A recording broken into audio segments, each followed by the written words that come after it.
Hello and welcome to my talk. My name is Katharina Huchler. I am a biologist from Austria and I'm working with these remarkable birds you can see here. They are called the Northern Bald Ibis. And this spring we observed a new migration behaviour which stunned us completely, because we observed 4 individuals wintering at the same site and belonging to 2 different breeding colonies take an intermediary route and stay a group instead of heading along the established migration corridors they know. And this might have important effects on our work in conserving the species. But let me give you some background information first. The Northern Bald Ibis was once a native species in Europe, but it went extinct there about 400 years ago. Today, the only wild population left is located in Morocco, but it's a sedentary species, a sedentary colony. And, more importantly, it might be affected severely by climate change in the future. And this is why the project I'm working at, Waldrappteam Conservation Research, tries to bring back the Northern Bald Ibis in Europe, but as a migratory species. And therefore, we take juveniles from zoos and hand raise them so we can train them in following the microlight, which you can see on the slide. And this way they learn a new migration tradition. And when they are rewilded later on, they know how to migrate autonomously and without human help. And they also teach the new migration route to their offspring. There already has been a live project on this. Oh, I'm sorry to mention, I forgot mentioning this. It's an endangered species due to its little distribution worldwide. And there already has been a live project on bringing it back to Europe. And very fortunately, there will be a new live project from 2022 onwards with Zoo Vienna as coordinating beneficiary. And this map kind of depicts the goal of the upcoming live project. So you can see several breeding colonies north and south of the Alps, which are connected to a common wintering site in southern Tuscany, but with more or less separate migration corridors.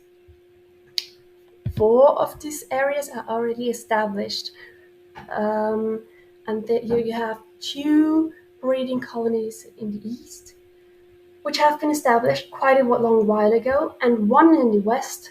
And the first birds started migrating autonomously to this place in 2019. And of course, we have the established wintering site. Today, there are more than 150 rewilded and wild Northern Bald Ibises belonging to this population, and almost all of them are equipped with biologging devices on their backs, which are mostly solar-powered devices.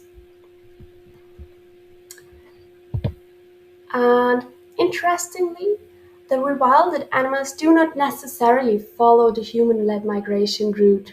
So here I depicted some migration routes from 2019 from birds belonging to both eastern colonies.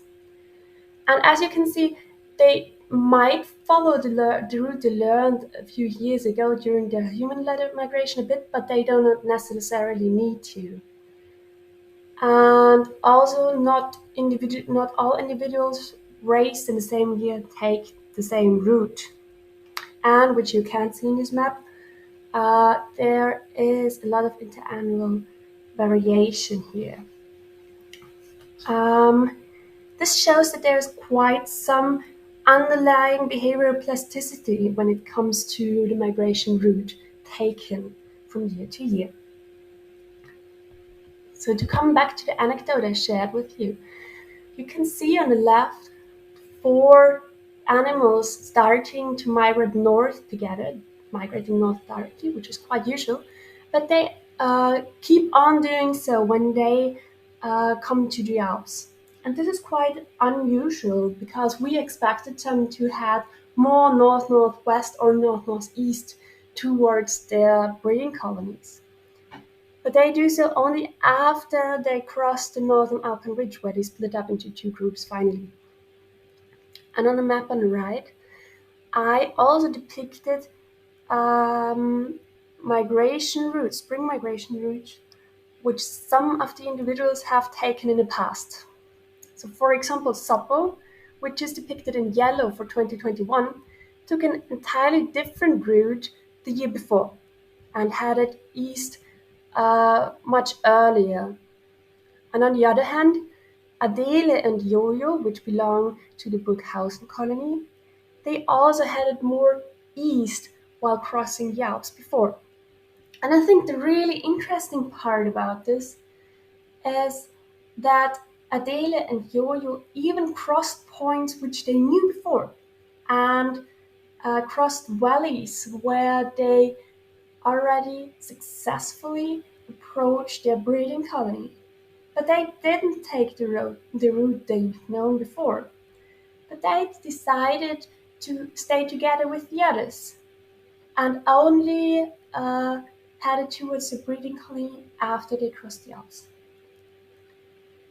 And this finally led to the process of having a closer look into how the migration routes might have changed during the last years when the birds from the western breeding colonies started migrating too. So this is the spring migration from 2019. And in 2019, the first birds which were raised for the western breeding colony, they were still juveniles. And they spent the first year mostly south of the Alps. This is why they aren't depicted here. Not a single bird entirely crossed the Alps in spring. By the way, I did set a limit for spring migration, which is from beginning of March to end of May. And these are the GPS data you can see depicted here. And as you can see, the birds from the eastern breeding colonies, Burghausen and Kuchel, followed a rather narrow migration corridor, which we've known from the past. And you can see some oscillating movements when they crossed the Alps as they head along certain valleys, and some of them even deviated quite a lot from the course, but reoriented themselves after crossing the Alps and flew to their breeding colonies. And this was the situation in 2019. In 2020, the first Northern Bald Ibises from the western breeding colony were old enough to start migrating fully, so crossing the Alps and moving to their breeding site. And here you see a pretty changed situation. We have the bird belonging to the eastern breeding colonies, which still rather kept to the same corridor, and we have a mostly separate corridor as the birds from the western breeding colony, depicted in orange, primarily kept to the north-northwest in the beginning, not heading directly north, but north-northwest. And some even passed the Alps out here in the very west and then moved towards the breeding colony. You can see a single bird from Burghausen depicted in light blue, which actually followed another bird to the western breeding colony and stayed there quite a bit. And this was pretty interesting. And she even did a detour over here, but then headed back and flew up here to the western breeding colony. And she spent the summer there. But she was still not full-aged. And, which is interesting too, she was a wild bird, so raised by birds as parents, not hand-raised by humans. And this is quite interesting, and I will get back to this bird. Her name is Laura, by the way. And for the next year, in 2021, we can still see 2 migration corridors, but the overlap in the middle is much higher. And you can see that a lot of individuals from different breeding colonies cross the Alps first and then move towards their breeding colony north of the Alps after they cross the Alps.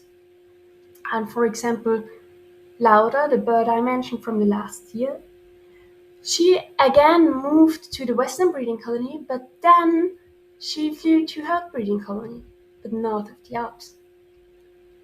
And on the other hand, we have 2 individuals from the western breeding colony, which crossed the Alps quite far in the east, and then did the same as Laura, but into the other direction.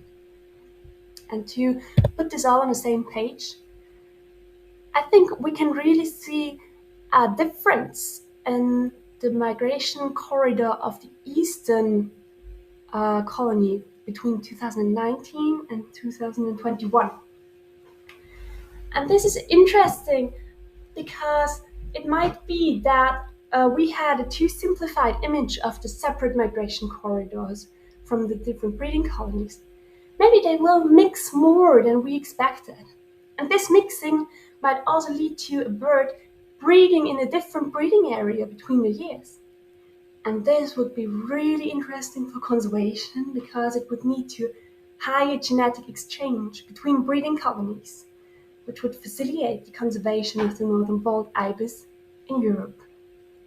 However, this is just the first years we've seen this, but we will have a close look on this in the future years. We're very excited how the situation will develop.